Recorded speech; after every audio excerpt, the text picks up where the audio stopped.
ओम शांति। पुस्तक पठन श्रीमद् भगवत गीता रहस्य। लेखक ब्रह्मा कुमार सुधांशु शेखर मिश्र। दशमोध्याय विभूति योग।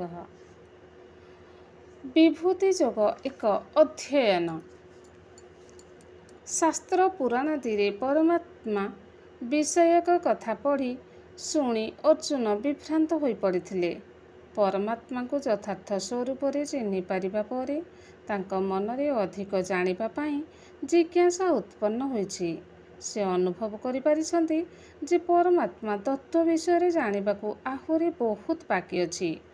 परमात्माको सर्वव्यापकता विषय पूर्वरु से जा जानिथिले तार रहस्य कौन, से जेउ विभूति गुड़िक द्वारा ए समग्र लोकरे व्यापक सेगुड़िकर यथार्थ स्वरूप कौन। जातिर्विभूतिभिर्लोका निमस्त्वं व्यपतिष्ठति।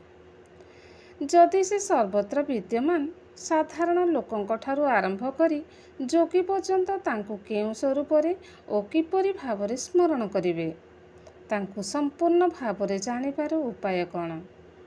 कथं विद्यामहं योगिं त्वं सदा परिचिन्तयन् केषु केषु च भावेषु चिंतो असि भवन्मया। एही प्रश्न अर्जुन को व्याकुल करिथिला। जे पर्यंत व्यक्ति किछि जानि न थाए बा मिथ्या ज्ञानर अहंकार रे ग्रसित होई थाए ता मनरे अनुसंधान प्रवृत्ति न थाए। अर्जुन जेतेबेले तांकर भ्रम बुझी पारिछन्ति ओ ईश्वरीय ज्ञान को किछि किछि बुझिबाकू सक्षम होइछन्ति, सेतेबेले तांकर अनुसंधिर प्रवृत्तिर विकास घटिछि।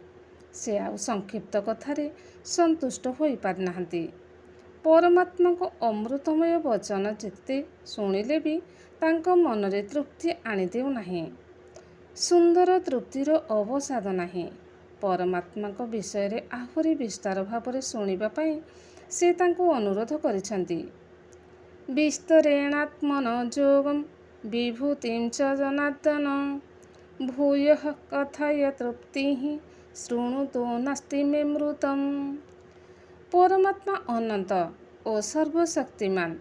स्थूल जगतर कौनसी व्यक्ति बा पदार्थ तांको सहित से तुलनीय नुहंती, किंतु साधारण मनुष्य आत्मा मानकु परमात्मा को अपरिमित विभूतिर संक्षिप्त परिचय देबा पाई गीताकार दशम अध्याय 20 श्लोक रु 39 श्लोक पर्यंत 82 विभूति स्थूल जगतर सर्वश्रेष्ठ व्यक्ति ओ पदार्थर उदाहरण प्रस्तुत करिछन्ति। कारण सेही व्यक्ति ओ पदार्थ मानकरे जहा विशेषता अछि ताहा ईश्वर प्रदत्त। तेणु स्थूल जगतर विषय वस्तु वैभव ओ व्यक्ति मध्यरे जहा भी अलौकिक विशेषता बा दिव्यता थाउना काहींकी मनीष सेथिप्रति आकर्षित न होई परमात्मा को ही स्मरण करिबा उचित ओ तांको निर्देशित मार्गर अनुसरण करिबा उचित। जीव सहित आत्मार संयोग हेले जीवात्मा हुए। आत्मा बिना जीव अदरकारी ओ अस्पृश्य। तेणु प्रत्येक भूत प्राणी मानक मध्यरे आत्मा ही सर्वश्रेष्ठ ओ अत्यावश्यक सत्ता। ठीक सेहीपरि परमात्मा मध्य समग्र विश्व पाई परम पूजनीय ओ परम वंदनीय। कारण तांको बिना सृष्टिर स्थापन पालन ओ विकास असंभव।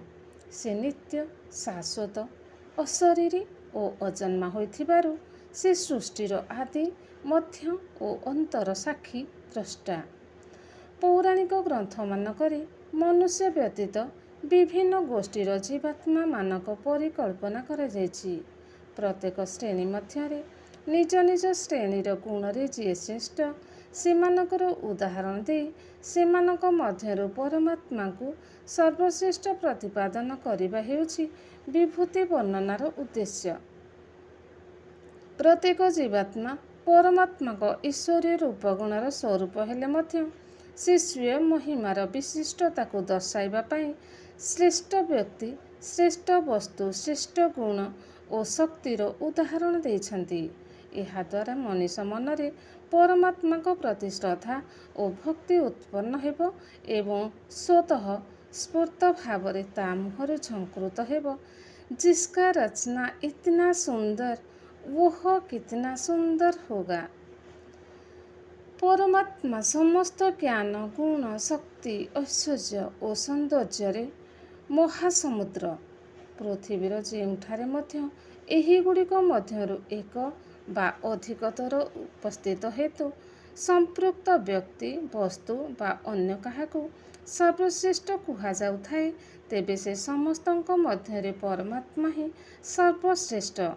କାରଣ ଯିଏ ଯେତିକି ବି ଐଶ୍ୱର୍ଯ୍ୟ ବିଭୂତିର ଅଧିକାରୀ ହୋଇଥାନ୍ତୁ ନା କାହିଁକି, ସେ ସମସ୍ତ ଈଶ୍ୱରୀୟ ଯୋଗ ସାମର୍ଥ୍ୟ ବା ତେଜର ଏକ ଏକ ସୂକ୍ଷ୍ମ କଣିକା ମାତ୍ର। ଯତ୍ ଯତ୍ ବିଭୂତିମସ୍ତଂ ଶ୍ରୀମଦୁଚିତମେବ ବା ତଦେବାବଗଚ୍ଛ ତ୍ୱଂ ମମ ତେଜୋ ଅସମ୍ଭବମ୍। ଅର୍ଥାତ୍ ଯେତେ ସବୁ ବିଭୂତିବାନ, ଲକ୍ଷ୍ମୀବାନ, ସୌନ୍ଦର୍ଯ୍ୟବାନ, କାନ୍ତିମାନ ଅଥବା ବଳବାନ ପୁରୁଷ, ପ୍ରାଣୀ ବା ବସ୍ତୁ ଅଛନ୍ତି, ସେ ସବୁକୁ ତୁମେ ମୋର ତେଜର ଅଂଶରୁ ଜାତ ବୋଲି ଜାଣ। କ୍ରମଶଃ ଓମ୍ ଶାନ୍ତି।